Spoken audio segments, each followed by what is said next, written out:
చీపురుపల్లి నుంచి పోటీ చేయాలని అధిష్టానం చెప్పిందంటూ మాజీ మంత్రి గంటా వ్యాఖ్యలపై నియోజకవర్గ ఇన్ఛార్జ్ కిమిడి నాగార్జున స్పందించారు.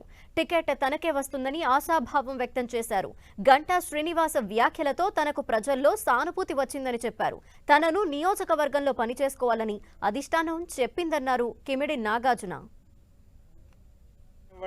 కాన్స్టిట్యుయెన్సీలో కానివ్వండి కొంత డిస్టర్బెన్స్ జరిగిన మాట వాస్తవం. అయితే ఆ న్యూస్ అంతా వచ్చిన తర్వాత నియోజకవర్గంలో ఒక రకంగా నాకు సింపతి అనేది కూడా పెరిగింది.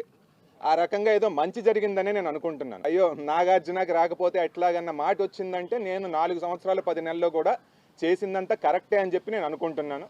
కాబట్టి ఏదైతే ఉందో పార్టీ చూసుకుంటుందంతా, నేను చేయాల్సిన పని తూచా తప్పకుండా చేస్తానని చెప్పి ఒక 100 టికెట్ల వరకు మనం డిక్లేర్ చేసుకున్నాం. ఆ రకంగా ఏదైనా అఫీషియల్ అనౌన్స్మెంట్ అనేది త్వరలో వస్తుంది. పార్టీ నాకు చెప్పింది ఏంటంటే వెళ్ళి పని చేసుకోమని చెప్పడం జరిగింది. నాకు నమ్మకం ఉంది టికెట్ మాకే వస్తుందని.